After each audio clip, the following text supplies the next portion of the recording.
evening and welcome to our second candidate forum.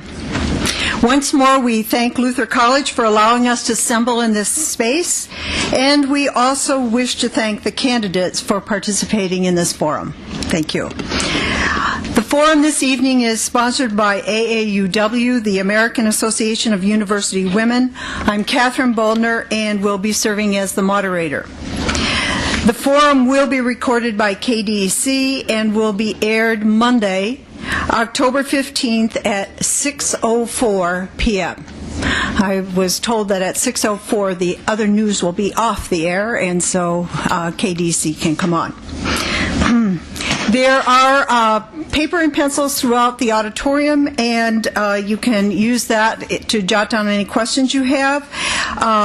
They will be collected by runners. You see 2-3 people standing, and just raise your hand and pass them your question, and they'll get it up here, and we'll try to address that. Okay, we also ask that any pagers, cell phones, watches that make noise be turned off, and that applause be held until the end of the forum. There are 12 candidates running for Winneshiek County's 5 district supervisor positions. Each candidate will have a minute and a half to speak about their qualifications and positions, and then I will read written questions from the audience, and the candidates will be given 1 minute to respond to the question.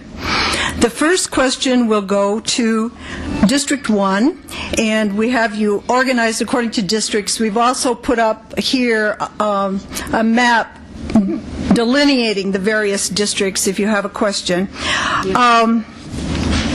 And then the second question then will go to those people in District 2. Everybody will answer the question. We'll proceed round robin. It's just that this is the point where the questions will start.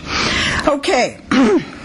The candidates in District 1 and 2 will fill a 2-year term, and those in District 3, 4, and 5 will fill a 4-year term. So we will begin with introductory remarks, and we'll start with District 1 and Mr. Karlsbroten. I'll start the clock. Test? No, it works. My name is Dennis Karlsbroten. I live in the northern part of Winneshiek County, specifically Highland Township. I'm, I guess, blessed with a huge district, very versatile, with agriculture, small business, some light industry, and a certain amount of tourism. I've kind of been paying attention to all those areas, kind of watching what tourism has done for Winneshiek County, namely our outdoor recreation with our trout streams and such. I've been married to the same woman for 36, 37 years, something like that. Only once. And raised our kids, and her and I have a agricultural enterprise plus a couple other small businesses.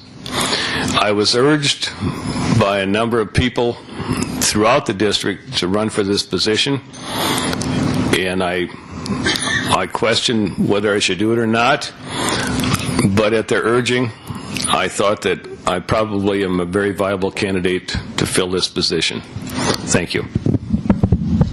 Mr. Ibanez?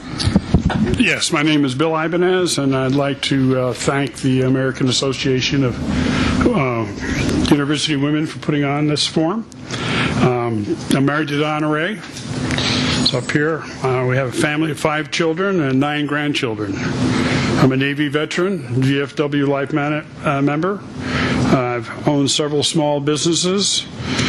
I've managed large departments, projects, and programs.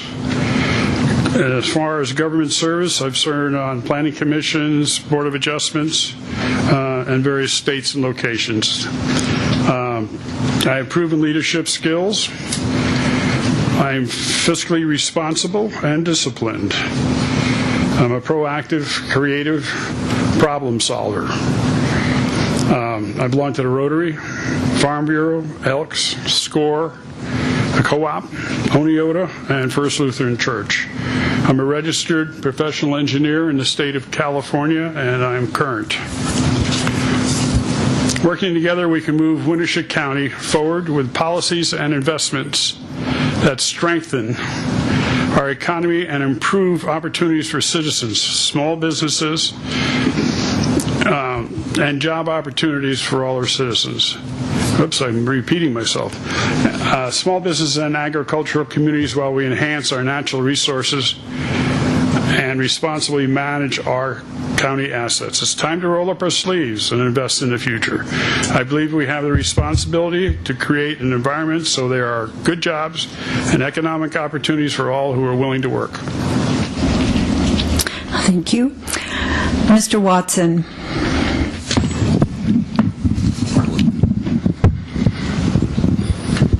Good evening. I'm Bob Watson, Supervisor candidate for the new District 1, which includes Hesper, Highland, Pleasant, Glenwood, and Frankville Townships, Minowa Heights, Phelps Park Hill, and the Riverside of Fifth Avenue neighborhoods in Decorah.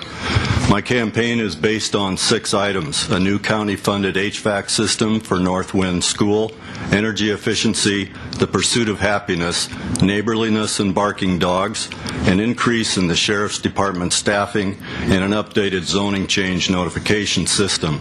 These campaign items are explained in some detail if you go to my website at www.watsonforsupervisor.org. After considering what I have to say, if you see something there you like, I would appreciate your vote on November 6th. I make my living as a manufacturer and service provider's representative in the wastewater industry. My company is Watson Brothers. I put people with problems together with people with solutions. I have the ability to work with people who I have previously been on opposite sides of issues with. Examples are my working with Chuck Gipp now that he is the director of the DNR. We have worked in 4 different areas, getting good regulations in place which result in good projects, and working with Rob Denson. He actually tells people that I am responsible for him being the president of DMAC to reinstitute water and wastewater operators degree programs in the community colleges of Iowa. This shows that I can build coalitions on the board in order to make what may be good for the county and its residents come to be. Thank you. Running in District 2, Mr. Ashbacher. Hello, my name is Floyd Ashbacher, and I am a candidate for Winneshiek County Supervisor District 2. I would like to thank everyone tonight for coming, and also the AAUW for holding this forum. My wife, Karen, and I reside at 1795 Old Stage Road. We have 2 grown sons. I'm currently retired, but I do work part-time as a campus security officer in ICC. I served approximately 33 years in law enforcement. With 9.5 of those years, I served as a Winneshiek County Sheriff. During my time as the sheriff, I had the opportunity to work with previous boards of supervisors and work closely with our residents and communities in Winneshiek County. I've also worked with the city of Decorah when we formed the joint law enforcement center and added a new jail at that location. I recognize the importance of serving all residents and communities in Winneshiek County. I believe by listening to your ideas and concerns while working together, we can continue moving Winneshiek County forward. I would appreciate your continued support and vote. Thank you very much. Thank you. Ms. Vagts. Good evening. I'm Rachel Vagts, and I'm running for County Supervisor District 2. I want to thank the AUW for hosting this event, and it's great to see people out in a fall evening to engage in some real grassroots advocacy and democracy. I came to Northeast Iowa about 14 years ago to take a job at Luther College. I knew a little bit about Luther because my brother and sister had gone to school there, but what I quickly understood is the college is only one part of the community. I soon learned Decorah was a place of amazing resources, both in the natural setting and in the people who live and work here. In my work first on the Decorah Planning and Zoning Commission and later as a member of the City Council, I've seen opportunities for progress being embraced in Decorah, but I recognize that to truly achieve our potential, we need to think bigger and embrace some of those ideas and practices across all of Winneshiek County. One of the most exciting projects during that time was the Trout Run Trail. I've heard some people say that the trail is for decora and comes at the expense of others in the county. I'd like to see projects like this viewed as something that benefits our whole county and region, and as a candidate for Winneshiek County Board of Supervisors, I believe that we need to invest in one another to create the strongest future for our county and region. I'm running on the following core values: cooperation, innovation, transparency, and communication. I'm eager to bring my experience and ideas to the county board and to represent all of Winneshiek County, making this an ever great place to live and work. Thank you. Thank you. I'm going now to Mr. Franzen. Hi, thanks everybody for being here and everybody for putting this on, and Luther. My name's John Franzen, and I'm running for Supervisor in District 2. I was born and raised on a small farm over by Hawkeye. Been married to Julie, my wife, up there for 22 years, and we've got 4 kids. They're 21, 19, 16, and 13. 2 of them are out of the nest, and I've told Julie that I kind of wish time would slow down a little with the last 2 because it's not quite as chaotic anymore. I've done a lot of things over the years. I've never been afraid of change. I've liked striking out on my own. I'm a certified bilingual auctioneer. I've done dip and carve candles, fancy cut and curl style. Owned gift store in Kelmer and rental property, and I'm a former commercial property owner, so I do understand the commercial property taxes. I've stayed connected to farming over the years. A friend of mine is down by Ocean. I was a morning milker, deliver seed corn, farm and field work. I understand how important that is to our area. Enjoy that. I've studied psychology and human relations. Never been afraid of change. On the Decorah City Council about 3 years now, and I'm running as a no-party candidate because I just wanted it to be perfectly clear that I'll be a supervisor for everybody. Thank you. Thank you. District 3, Mr. Askelson. Thank you, and thanks to the AAU League of Women for sponsoring this event, Luther College, but most of all, you coming out here to listen and make your decisions coming up here on the 6th. I'm running for the 3rd District Supervisor seat, and I was born and raised here in Winneshiek County and lived in Winneshiek County most of my life. I'm asked many times as to why do you want to be a supervisor? Most of all, people. I enjoy people. Not only do I deal with people as a supervisor, but also as my occupation in the radio business. Community. I love the place where we live. It's the best. I feel over the years I've made a difference where we live. Communication.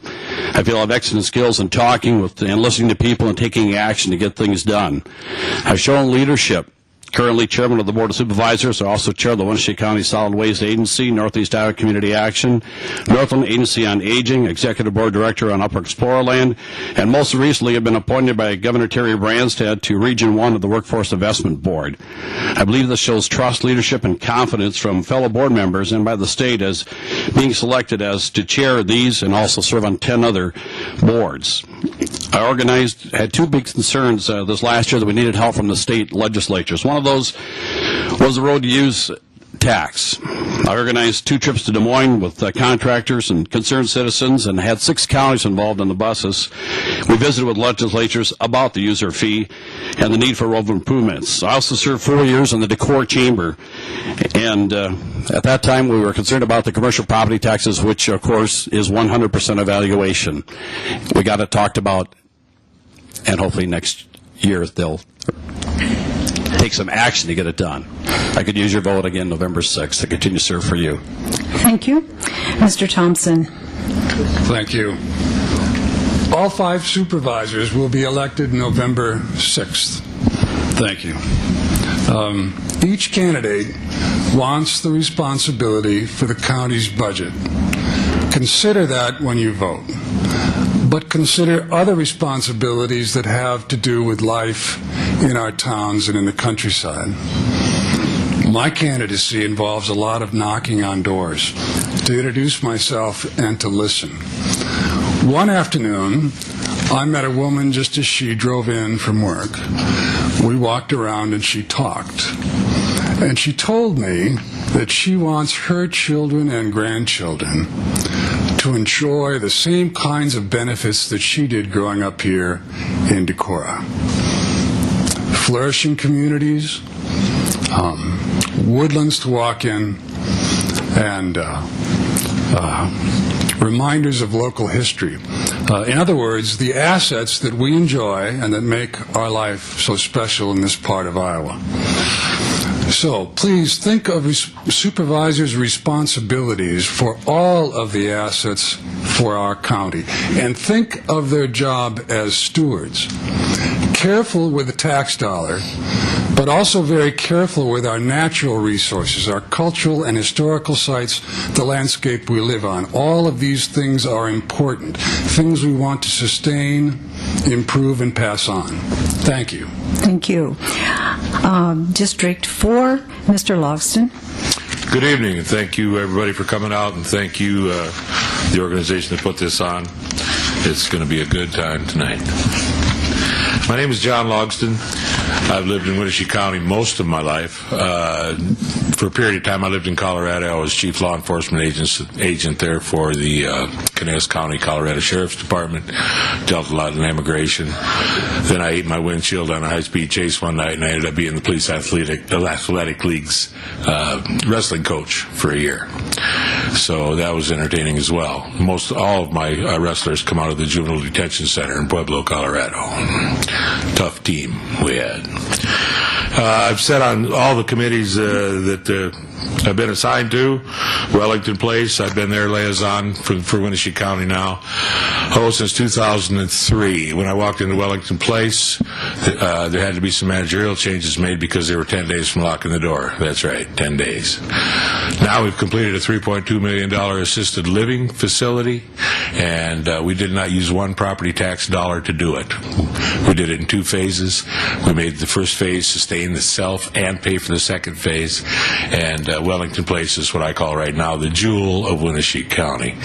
In 2009, February, I believe, the board asked me to be the liaison to recycling, and this year we won the best recycling governmental agency in the state of Iowa for 2012, and put $500,000 back into the general fund for property tax relief.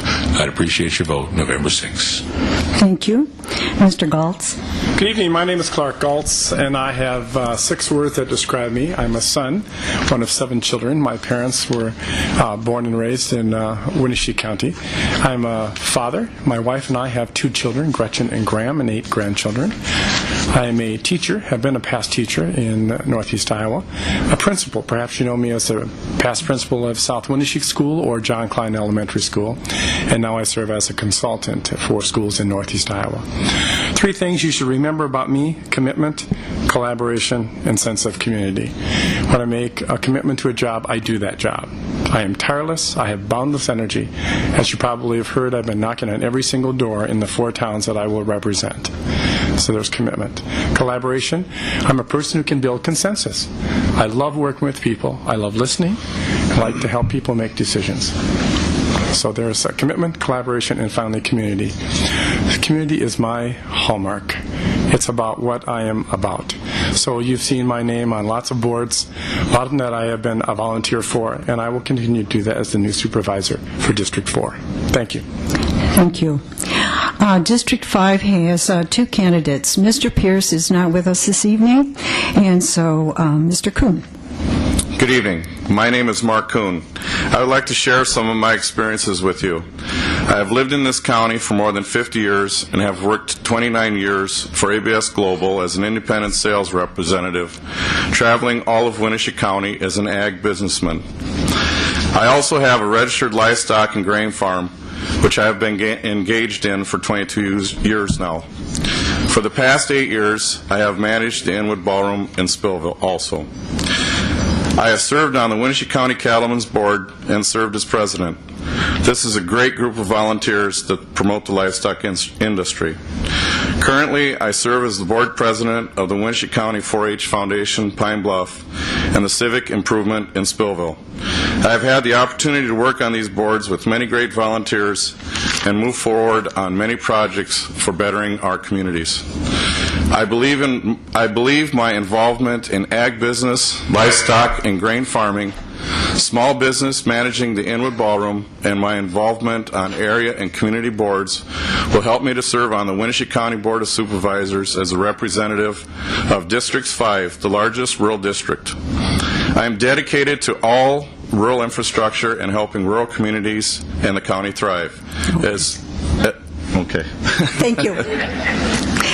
And thank all of you for being willing to put yourselves out here in this campaign. Our first question will be directed to District 1, and we'll start with Mr. Karlsbroten. A number of county supervisor candidates have called for transparency in county government. Does that mean they feel the county board isn't transparent?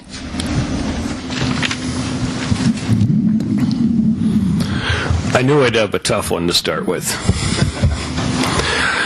I do believe the supervisor's minutes are published in the paper, and I have read them, and I think that shows there's some transparency there. Otherwise, I really have no good answer for that. Mr. Ibanez? Yeah, that's actually one of my more monumental issues that I've dealt with. Transparency is very important. I can say from the time that I started the board almost 4 years ago to now, it has really opened up. I would say it wasn't very transparent before.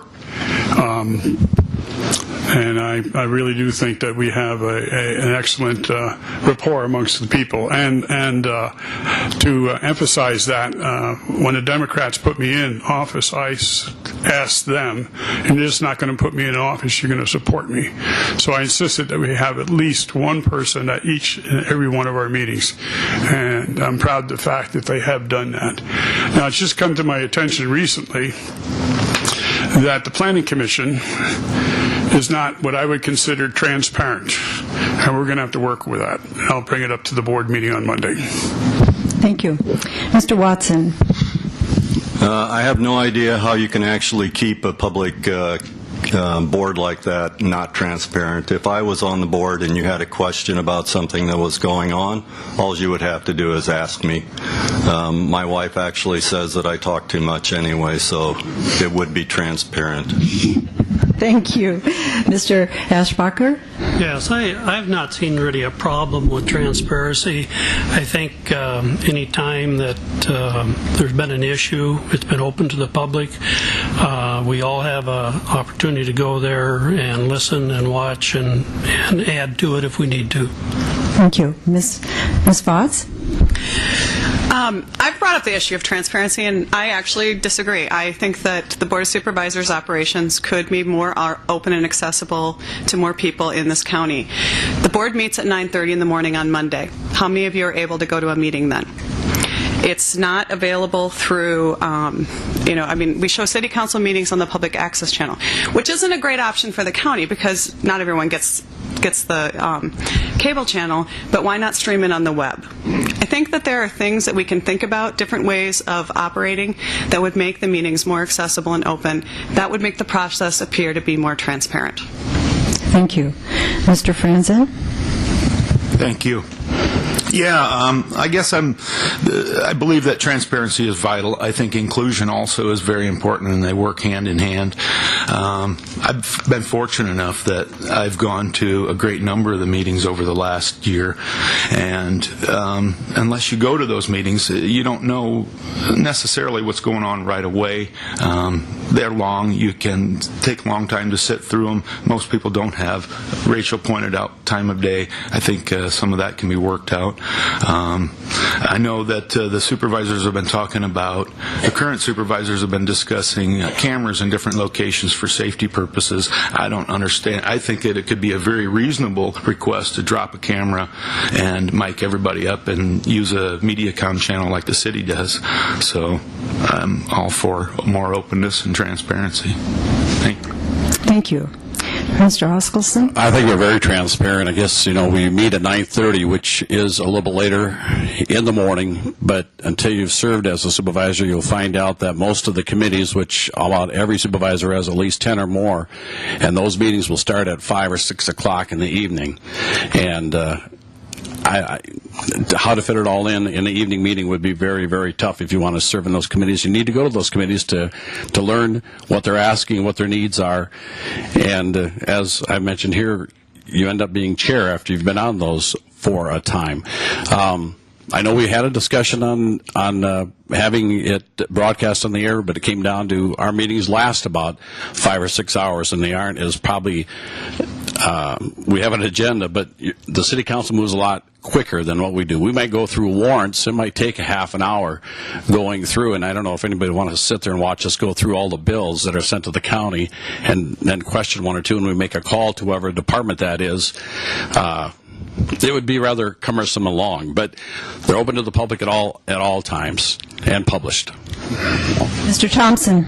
Indeed, the meetings are open and public, but more can be done.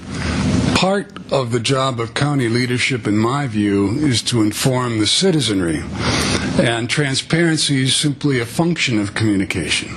So, what can be done? The building is wired with Metronet. Dropping a camera for a webcast would be amazingly simple, or a podcast for voice, or broadcast on public TV. All those things are needed to make the work in front of the board with testimony, information presented, discussions available to the public. Thank you. Mr. Logsdon? Yeah, I feel that the current board and the current situation we have are very transparent. I personally, when I'm in charge of a program or a project such as recycling or Wellington Place or this new mental health redesign that the state's decided they want to put on us, I keep an open file in the auditor's office with all the information, the expenditures, the bids, anything pertaining to that particular project that I'm working on at the time is in an open file in the auditor's office, and any time of the day or night, anyone can go up and figure it out. The press is usually there. If I say something stupid, Paul and Darren have it on the air before I get out the door. So your local news people are right on the job all the time. Sarah, Paul, Darren, and whoever else comes up is fine. I think that lends a lot to transparency. So I'm very satisfied with the transparency that the supervisors are providing the public at this time. The public's going to have to want to know. And Thank you. Mr. Goltz? I think the issue of transparency has to do with a person's desire to know what is going on. And I think all of us can improve on that. No matter what our public meetings are, I've served on the Winneshiek County Board of Trustees. It's a good reminder that there is an agenda that you need to follow, that you need to publish that agenda. And if there are issues that go to closed session, you need to make sure that you follow Iowa statute according to that. So transparency is, of course, important, but we can also improve upon it. Thank you. Mr. Kuhn? I believe that transparency could be improved upon. One thing that I'd probably like to add to that is maybe with transparency we need a little bit more availability of getting a hold of supervisors when we have needs. Thank you. Question number 2 goes to District number 2, Mr. Ashbacher. And the question is, there is a saying, it's easy to spend other people's money. What specifically would you do to be a good steward of county monies? Well, I guess I've always been a believer, you don't spend something you don't have. And I think we have to watch our tax dollars. We have to try and give the most service we can with the least amount of taxes. And I'm a firm believer in that. We have to give a high level of service.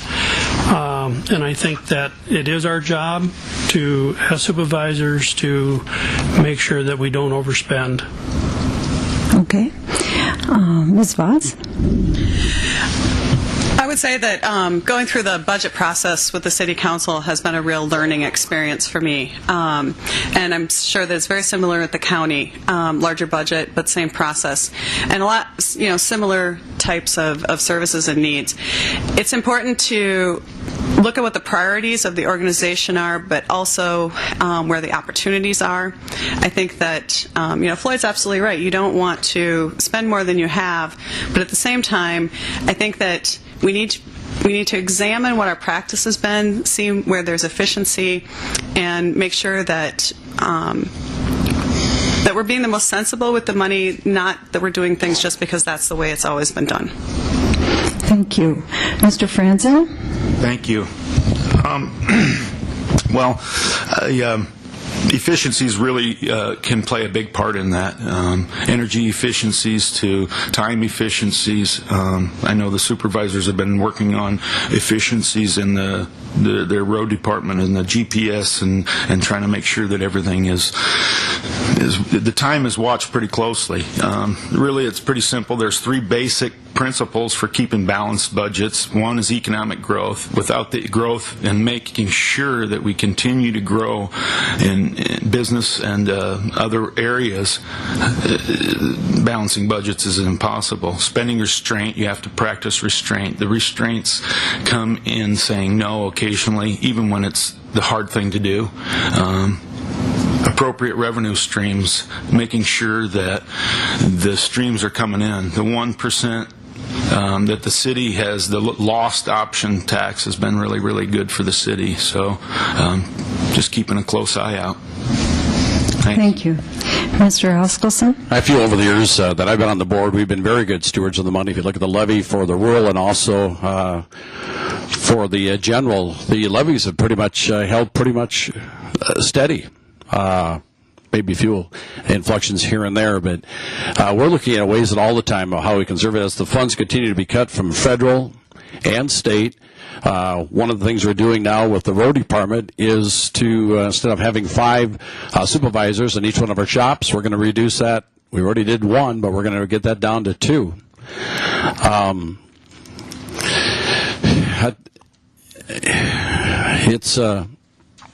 It's a hard task. All the department heads come in, and everybody wants raises. My probably most difficult time I have is working with unions.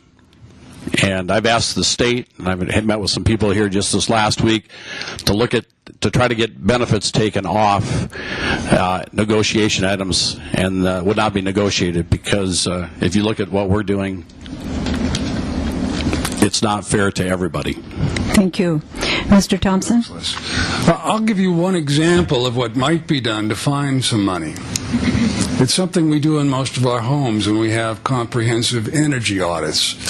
You've read recently in the paper about work by the Winneshiek Energy District. Imagine that applied to all of the counties, and imagine commercial energy audits for the county-owned assets. Low-hanging fruit might be 15% of current utilities. That's a large number if you look at the budgets. It could go higher than that. That's a simple place, a common sense place to look for savings and efficiency in how county government is operated. Thank you. Thank you. Mr. Logsdon? Would you repeat that, please? There's a saying, it's easy to spend other people's money. What specifically would you do to be a good steward of county monies? Well, I never thought of property taxes as being other people's money. I thought of it as mine, because I pay them, you pay them, you pay them, and you pay them. Some of the things, I get a little outside the box on this one, because there comes a time when you just can't cut spending anymore. You're getting nothing done. I'll give you an example of what I'm talking about. Recycling is a perfect example. Instead of when I started working with Terry Benzo out there, we've taken $124,000 expense that was the county's and turned it into a money-making thing. You have to run a county like a business. If it doesn't profit, you're going to have to find out why. All my projects are run in that particular sense. We put $500,000 over and above our negated budget back in the general fund for property tax relief. Another thing that's coming up real quick is a mental health redesign that Les and I sat on. that will net the county, because we managed to max to the fullest extent in a basis year that have been every other year since 1996 in Senate File 69, we will get $1.8 million knocked back off the tax roll. Thank you. Mr. Goltz? Being a good steward, I think if I reflect on the current Board of Supervisors, they are good stewards. They're doing their job. They're trying to do the best that they can. But all of us can improve. And I guess what I would do is I would ask not only the department supervisors, but the employees, those people who work for the county, and say, what do you think we can do differently? What can you do? What can you suggest that we can do to save money and to bring down our expenditures? That's part of being a good steward, too. And those are the people who know, the people who work for the county and work for you. Thank you. Mr. Kuhn? I believe we are all wanting to be good stewards. I don't see that is in question here tonight. We all are concerned about that. The one thing that I would think that would be of help is we need to increase revenues by bringing in more businesses to the county. And along those lines, too, we need to support existing businesses that are here. I can think of several instances where I know that there are businesses that want to expand, and if they could be helped through a little tax relief to expand, there could be more tax revenue brought into the county by these businesses. Thank you. Mr. Karlsbroten? Well, when the supervisors get together and craft a budget, and that has to be done annually, I would like to see that we craft a budget, and I think they probably do this, and build in some reserve funds for natural disasters, like the flood of 2008 and also some heavy snowstorms. I also would look at the equipment that the maintenance department has, and possibly some of it is duplicated or is not used enough, and I would look at probably trading that or selling it and getting something that's more useful. Thank you. Mr. Ibanez? Yes, I kind of agree with Carl back there. I think we picked the bones pretty clean, and so for us to take more money out of the revenue base, we're going to have to cut services. Board of Health has already taken a hit because essentially they pulled out a substantial amount of money to balance a budget at that time for other projects. I think we need to invest in the future, and how do we do this without a significant increase in taxes? And that's increase our county revenues through economic development and job growth. That's the bottom line. Thank you. Thank you. Mr. Watson? I'm actually not afraid of taxes. I do have a couple of items in my campaign that would cost the county money. The new HVAC system to protect the children that go to school at North Wind would probably cost money. The increase in the Sheriff's Department staffing would probably cost money. But when you sit down and think about what it is that you actually pay and how much it would be per person, you're talking about cups of coffee or sodas. You're not talking about a lot of money. So I'm actually not worried. The county works within a constraint and a structure. They know what their costs are and what they need to be. And I think we're all in this together. And if we have to spend money on something, I think it's okay. Thank you. Going to District 3, and Mr. Askelson, question number 3 is, what are your views on CAFOs, and how can local officials regain control on siting situations away from the state legislators? Well, the DNR has it right now, but I think that we need more input on the sightings. We have, ever since they developed the matrix system, been a part of that matrix system. If you do not, you have no input whatsoever as to what will be built out there of any type of livestock confinement facility. Right now, we have our sanitarian that is actually our lead person as to when somebody is applying for a permit to build that. Whether we should have total control, I don't think we should. I think we definitely need more input. I know some counties that have tried to stop some of the individuals that want to build these CAFCOs or cattle units, and they've been sued. And we have 99 counties, you'd have 99 different rules. But there's no doubt that we have and need some more input, and we have on a couple that we haven't had public hearings, but we've had public comment, and we've forward that on to the DNR. But I think, yeah, we need more input. Thank you, Mr. Thompson. The master matrix is not enough, and I'd like county control for concentrated animal feeding operations siting with respect to our karst topography, major watersheds, and obviously public institutions. This is very important for the county's well-being. I happen to believe 99 solutions would be fine because all counties differ, just as all states differ. There's no difference between a county boundary and a state boundary in this regard. Thank you very much. Thank you. Mr. Logsdon? I can only expand on what Mr. Askelson has said. We do sign up for the involvement in the master matrix every January, and that gives us the right to send our opinions down to the DNR and public opinion that we receive down, and our own down to the DNR for their evaluation, and then it is promptly ignored. Has been, always will be. Our topography up here dictates that we should have a little different setback regulation. We should have different phosphorus management plans and manure plans than other, like out the Les Hills or in southern Iowa. However, if we wanted total control, that would mean creating a new department. You'd be sticking $250,000 in that thing in the first 2 years, I have no doubt, and it would expand from there on in. Is it worth $250,000 in 2 years to create a department that might or might not improve on the DNR's situation as they know it now? Thank you. Mr. Goltz? I guess I would agree with somewhat what John says. I think that we should not have total control for the animal feeding operations, but I do think we need to have input. And I think the part I disagree on is that our input needs to be heard by the DNR. So we need to be there, and we need to have a voice down there. And we have a local person who's pretty influential there, so I think maybe that voice will change. So yes, we should have input, but I don't think we should have total control. Thank you. Mr. Kuhn?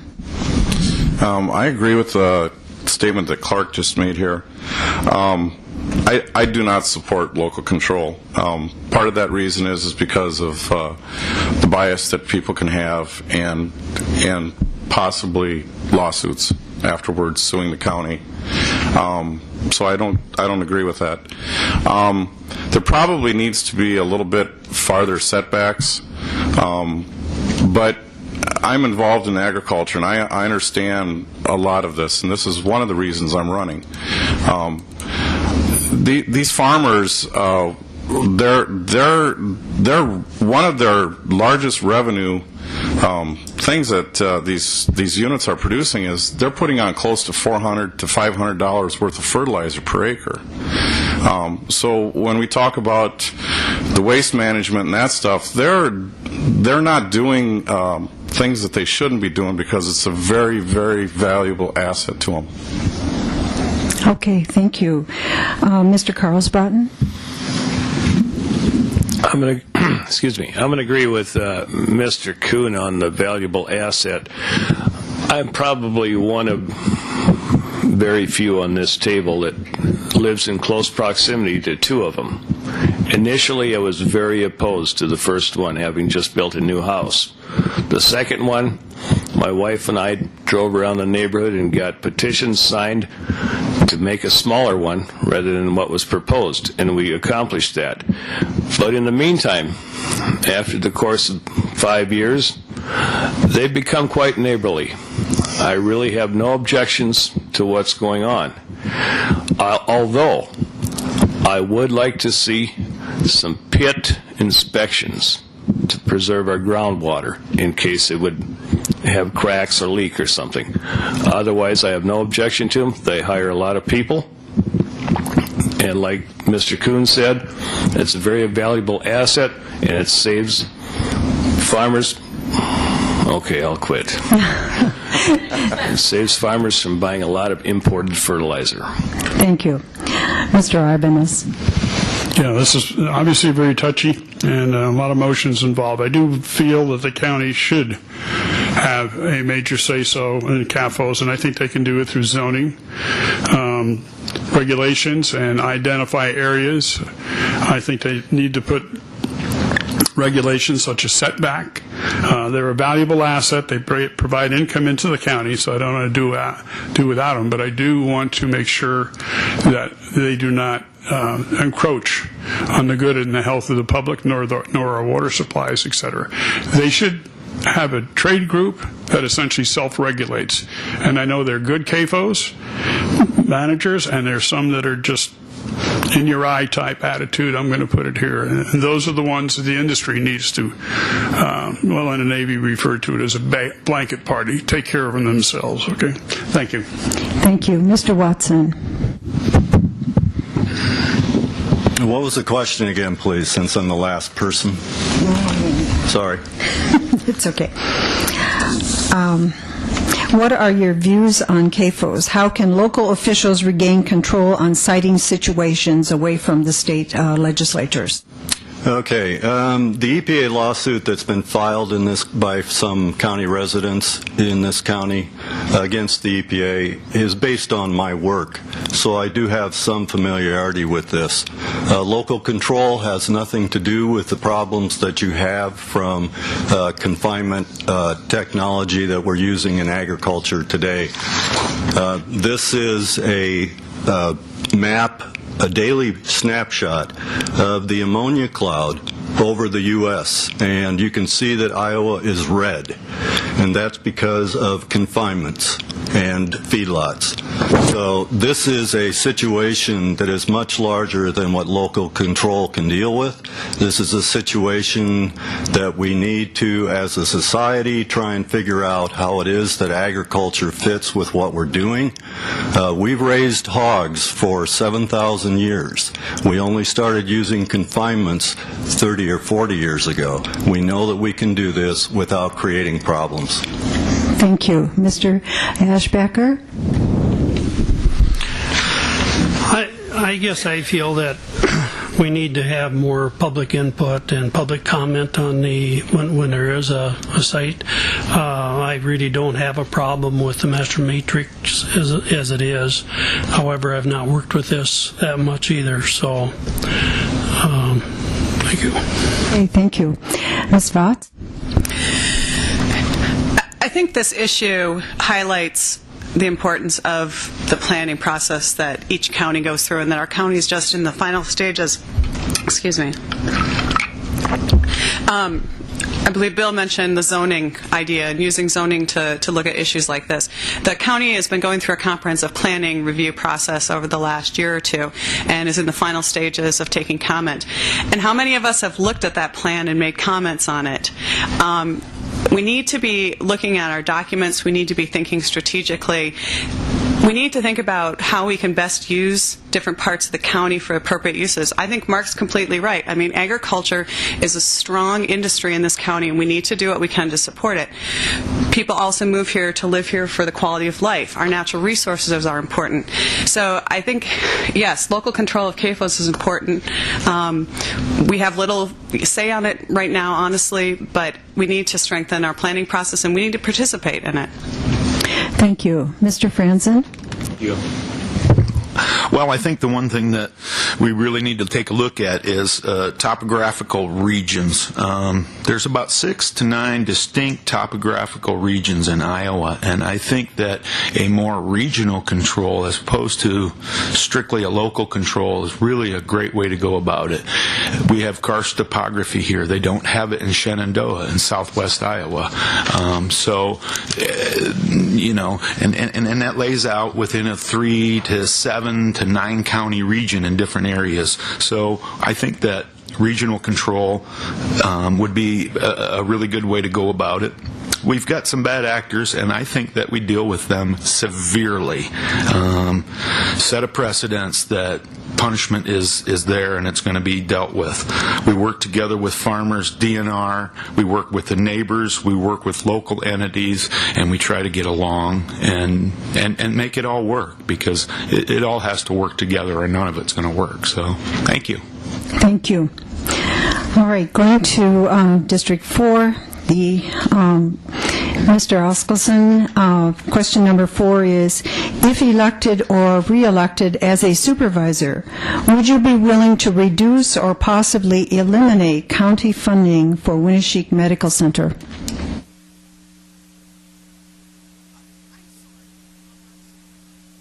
Yeah. Okay. John. State it again. Yes. Mr. I was working on my reply. Mr. Logsdon. Yes. If elected or re-elected as a supervisor, would you be willing to reduce or possibly eliminate county funding for Winneshiek Medical Center? I don't, first of all, I love to save tax dollars. So would I be against reducing it? No. I made an observation that I think is absolutely correct. Every year, the Winneshiek County Board of Supervisors allocates $438,000 to the Winneshiek Medical Center's board. They have levying power. We don't give it to them. They levy for it, and then we allocate it out to them. $438,000 a year is a bargain to have a medical facility like that in this county. It pencils out, since there's 20,054 people in this county, it pencils out to roughly $22, $23 per head for every man, woman, and child to have that kind of service available in its current location. And no, the funding isn't the entire problem with me at all. I think the Winneshiek Medical Center is worth every dime that they are levying for and they are receiving. Thank you. Mr. Goltz. I have a different perspective, I guess, because I serve on the Winneshiek Medical Center Board of Trustees. The perspective is that I actually share some of John's comments here. I think it should not be reduced, nor should it be eliminated. I think it's a good reminder that this is a county-based hospital, and it doesn't belong to Gunderson Clinic, it doesn't belong to Mayo, it belongs to Winneshiek County, and that's the most important thing that we need to remember. So, would I reduce it? No. Would I eliminate it? Absolutely not. We need that because that is an important part of our community and something that's why people come to Decorah. Thank you. Mr. Kuhn? I really don't think there's anything I can add to Clark's comment. I feel exactly the same way. So I'm just going to let it there. Okay. Mr. Karlsbroten? In campaigning around the county, there's a lot of questions about the difference between Gunderson and Mayo and why the two can't get together. And I find that very interesting. I was here last week, I believe it was, when the trustees were up here on the forum. And I don't know if I have my numbers right here, but it's lost money, I believe. Correct, Les? The hospital lost money? Yeah, and the county is paying $430,000 to a losing entity. I would kind of question that a little bit. Possibly the county should sell it. We wouldn't be out $430,000, and I'm sure there'd be a hospital here. Thank you, Mr. Ibanez. Well, I hope you're right. It's kind of funny money because it's levied money. So you see it as a different tax line item, and you have control over that dollar value. Personally, I feel the $438,000 is more than sufficient for a contribution at the county level. As a matter of fact, it's a bargain. I think the hospital is an excellent facility. We should be very proud of it. I would say that they do have a perception problem, and hopefully they'll take care of that. And I think it's a case of public relations and education to the public, concerns that people have. Thank you. Mr. Watson? Yeah, publicly owned hospitals in Iowa have to allow people to pay their bills over time without interest. This country really doesn't care for poor people very much, and that is one way that poor people get access to good medical care is by having publicly owned hospitals. In all of the things that I've heard about the discussions of the hospital, the only thing that's important to me is that it remains publicly owned. Thank you. Mr. Ashbacher? Well, I have to agree with Clark and John a little bit on this. I think it's important that we keep the hospital here, and if it does cost us $400,000, I still feel that's a good bargain for the type of facility we have. Thank you. Ms. Vagts? Having ongoing access to good quality medical care in this community is terrifically important. It has a rippling impact. It impacts, like John mentioned, local option sales tax. It impacts the draw of this area as a regional shopping area. There's lots of reasons why having good quality medical care and a strong hospital is important. I would agree. I think that $438,000 is a bargain for having that kind of a service here, so I would support it. Thank you. Mr. Franzen? Thank you. Well, thank God for Winneshiek Medical Center when my son broke his foot completely off. I'm just glad that it was there. It was close. The staff was great, and everything is good to go on that end of it. We're going to see a lot of changes coming in the future with the new health care plans coming, so I think that it's vital to have that county asset right here. I like that we have some control over our health care. I think that there are efficiencies that the hospital, the medical center is constantly trying to reach for. I think this is a wake-up call, this latest round that we're seeing. So hopefully we can dial that $438,000 back. But if we can't, I really believe it's a bargain if there are any efficiencies to find. And remember, be an organ donor. You could save a life. Thank you. Mr. Askelson? I guess I'd be thankful that we have choices. We have two excellent clinics and then some here in the area. The question was whether or not we could say no to that money. No, we can't. They're a taxing living body just like ourselves, the supervisors or the school or the assessor. I'll tell you, if you have and want any input, it's up to the public. They have a public hearing just like we do. Nobody attends theirs, or very few of the schools. Ours, on average, maybe 5 or 6 people. It's up to the public, the taxpayers, to go there and voice your opinion if you want to have some say as to what they're levying. The money is used, actually, for people that do not, we are told, they can't pay the bill, and it doesn't even come close to what they have to write off. It's up to you to go to a tax living body by law, as they are, to voice your opinion as to whether or not you want that reduced. Thank you. Mr. Thompson? This will shock Mr. Logsdon, but I'm in violent agreement with him and all he said, and with Mr. Askelson. It is a public good. It's very vital to our community, and the money's needed for the advanced diagnostics, emergency room, ambulance service. It's not something we should let go or sell or diminish. Thank you. Thank you.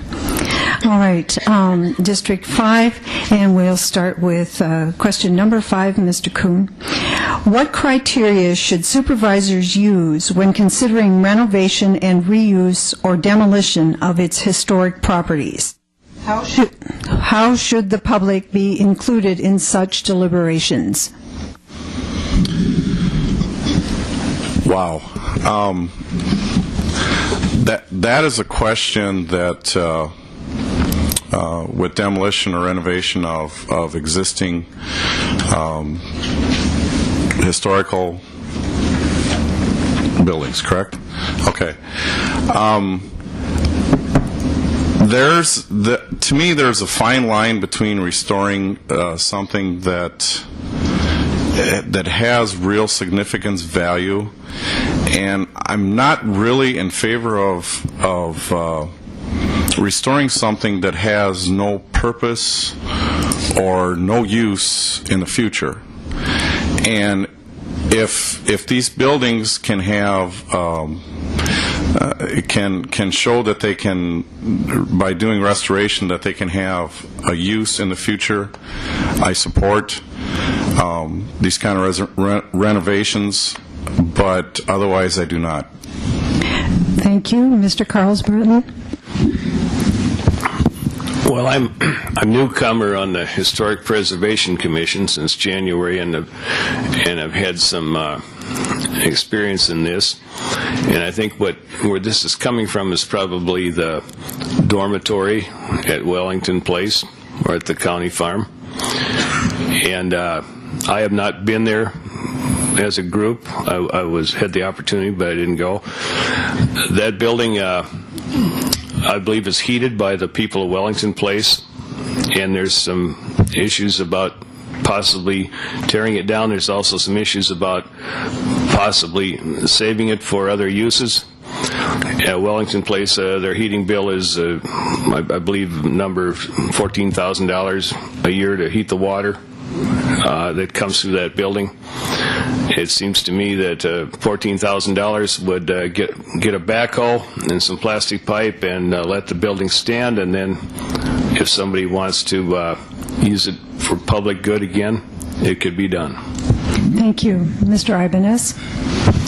Well, I consider a lot of the buildings and structures to be historic assets, and I believe that the county felt that way years ago when they passed an ordinance which has established the Historic Preservation Group, essentially to help make those decisions, since we supervisors don't necessarily have the expertise.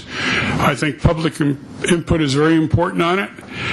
It's kind of like flavor of the month. Sometimes somebody doesn't like a building, so they just as soon take it down.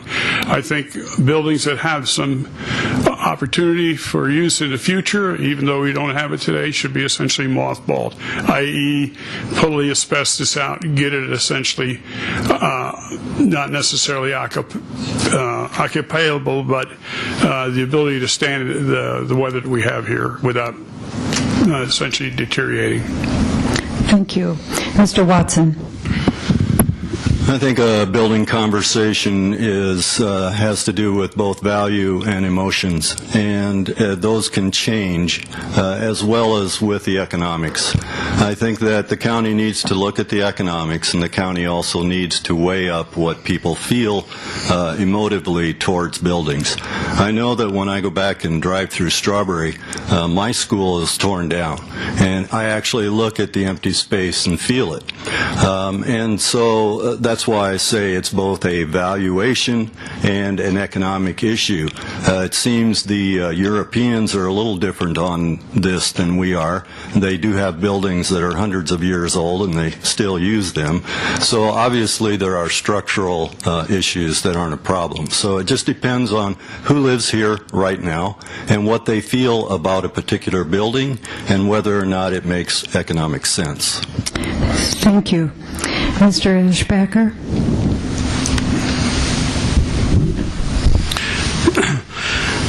I also think public input is very important, but I also think we have to weigh the cost to taxpayer to either way, to tear it down or to preserve it. But also we have to look at the liability issue also if we keep it. Ms. Vagts? I think that this is one of those issues where the perception of the process is as important as the process itself. And Bill talked about the ordinance that established the Historic Preservation Commission, about going through the process that they take to look at properties. Others have mentioned public input. I do think, and also I think it's what Bob said. You know, it's the emotional connection that people have to buildings. These will always be sticky situations. There's economics involved. There's emotion, and I think that it's important as a Board of Supervisors that that people feel that they've had the opportunity to have their concerns, either for demolition or for preservation, heard. That all sides of the issue have been looked at, and that things have been fully listened to before a decision is made. Thank you. Mr. Franzen? Thank you. Excuse me. Well, assets are assets, and if we can save it, we certainly should. I think mothballing it certainly is an option. I just hearken back to the time that I went to Europe and did some traveling and visited 400 and 600 and 800-year-old buildings. Obviously, we don't have any of them that old here. However, what we have is up to 150 years old, so I really pause before tearing anything down. I'd like to explore options like a county-sponsored starting point for small businesses. It's a jump-off point. It gives them a break. There's a lot of ways that we can reuse, so I don't mind tearing things down. However, I'm not afraid of trying to reuse them either, so thank you. Thank you. Mr. Askelson? I guess we have it on the agenda when we are looking at a building that we may take down or renovate or recycle, which we did with the house. But renovation costs a lot of money. You're spending tax dollars. So to me, you have to decide with the group, or if there's an interested party that wants to renovate this, what's their purpose? Do they have a plan for that building? If it's a fire hazard or a safety hazard, you have to sort that out also at the same time. But you need to have a purpose. And also, to me, some of the purpose we have heard on a couple of the buildings that we've looked at is, to me, they were competing with already commercial paying businesses in town, such as a bread and breakfast and so on and so forth. And I don't feel the county should be involved in competing with any other business that is a taxpayer on a commercial entity. But we have had input on that, and the one last building that we did take down, it was recycled, almost 80-90% of it. Thank you. Mr. Thompson? Thank you. I have degrees in archaeology. I've been a professional archaeologist, a member of the Iowa Association of Archaeologists. I'm currently on the County Historic Preservation Commission. Historic preservation is not obstructionist or anti-progress. Preservation is not restoration. Preservation and the whole idea has to do with sensible reuse, rehabilitation so it makes economic sense. Input from the public is important because, people don't travel to Decorah to look at the old K&S building. They come to look at the old homes and the old architecture, don't they? Now think of this. If we want to get this out of the county's, off the county's agenda, I've got a solution. Vacate that property and some of the land and sell it to a business. The building in question is 3,600 square feet, estimated to rebuild cost of $280,000. To me, that's an asset, as well as something interesting to look at. Thank you. Thank you. Mr. Logsdon? Yeah, I can probably shed just a little bit of light on this. I liaison to Wellington Place, and that's where the building, I think, would prompted the question is where it is located.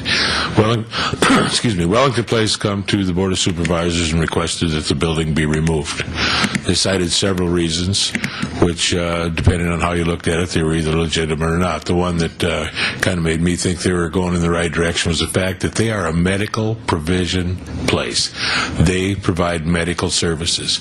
This building, and I've been through it with asbestos. I got in my transparent file at the auditor's office, you'll find bids in there for asbestos removal, for taking the building down and everything. We're just waiting to see how it's going to shake out. But the building right now is got, of course, the asbestos in it. There's some kinds of mold, but I don't think it's the toxic mold. And it just doesn't fit with the campus and what Wellington Place, the image that they have, and the services that they provide. If you doubt me, all you have to do is go down and spend a night in the building. It was the old ward for the criminally insane, and they'd chain them to the wall, and that's the kind of history I want to remember here at Winneshiek County. Thank you. Mr. Goltz? I think the question is not about just one building, it's about demolition and renovation of historic property. And I think it has to be done on a case-by-case basis. The public has to be involved.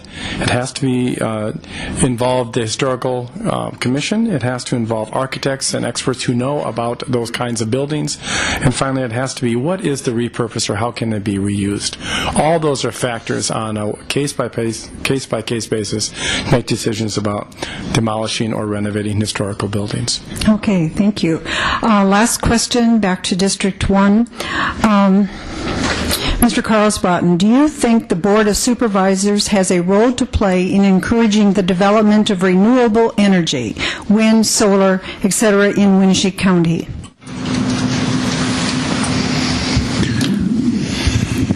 Yeah, excuse me. Yes and no. I've been watching Iowa's wind energy growth, and I think it's pretty amazing. And I believe it's like 20% of electrical power in Iowa is provided by wind energy right now.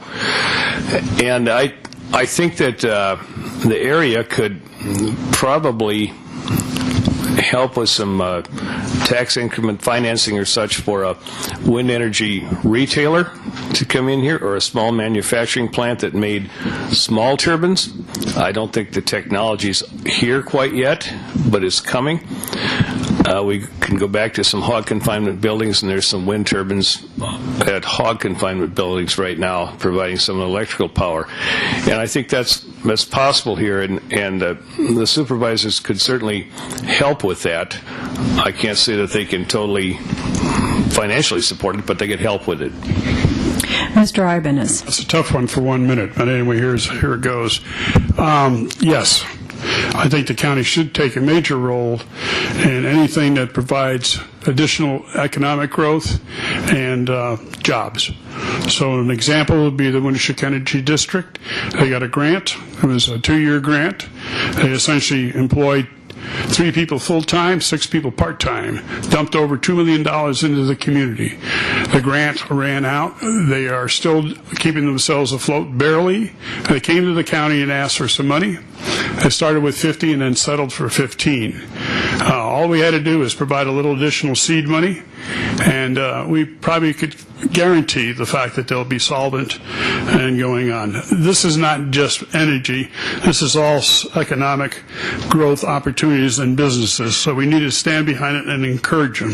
Thank you. Thank you. Mr. Watson. Sorry. I think that the county should use its leverage whenever it can to help existing energy providers and energy entities that already exist here that are trying to move us to a more renewable and clean energy. So I would, if I was on the board, I would do whatever I could to move the county in those directions. Thank you. Mr. Ashbacher. I also agree. I think that if we have the opportunity to revert to some of those other solar and wind, I think we need to take a look at it and support it. Thank you. Ms. Vagts.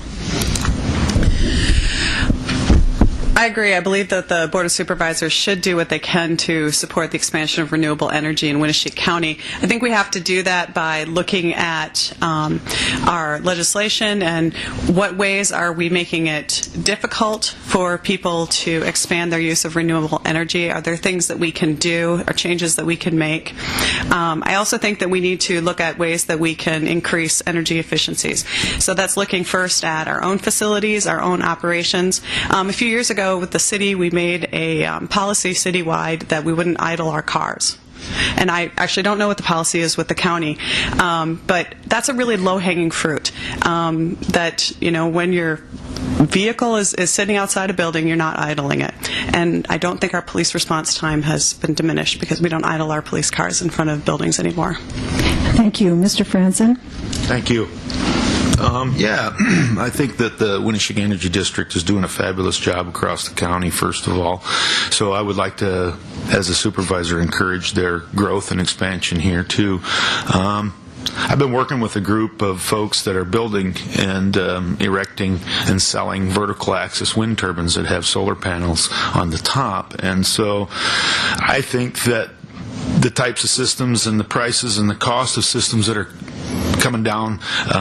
We should have systems at all of our county shops, on all rooftops, any open space. And Rachel certainly and everybody else has mentioned efficiencies. That should be our number one goal, is to save the energy where we can. That's the easiest and the most effective way to save money, is in efficiencies. So, all the above. Thank you. Thank you. Mr. Askelson. Yeah, I would support if we can. I guess the windmills, we probably now will see that. We'll not see them in Winneshiek County. They are a great tax plus. 4 counties that do have them, but due to our hills and the studies, we probably will not see many windmills in Winneshiek. Solar, it's up and coming. I think we're at the beginning stages of that. Luther's proved that with their field that they have, and looking at expanding that. But if there's any way that we could support that, I would certainly do that. Thank you. Mr. Thompson. I believe it only makes sense to support the energy district modeled on soil and water conservation districts that have been a huge success in the United States. And for our county to lead, I do all I can to support that effort. Efficiency, renewable energy sources, and trying to retain some of the $75 million that our county ships out each year in energy costs. Thank you. Mr. Logsdon. Yeah, I agree that anything we can do to cut our dependence on any foreign oil or anything like that's not a bad shot, that's for sure. There are a couple facts. So there was a new wind turbine farm put up down by Hawkeye. On that wind turbine farm, 65% was paid for by the federal government, and a small piece was paid for by the state government. The rest, I assume, was private investors. I don't know. The county should be very careful about trying to do any financial backing of these. You've got your wind turbines that I don't know if they'll be able to sustain the field after the federal monies are used up. But also, renewable energy means ethanol and biomass diesel to me. And with $8 corn and $20 beans, they cannot function. So the last time the ethanol plant quit buying corn was at $5.56. I think today was $7.90. So renewable energy is great, but you want to be careful of the taxpayers' dollars, how involved you want to get.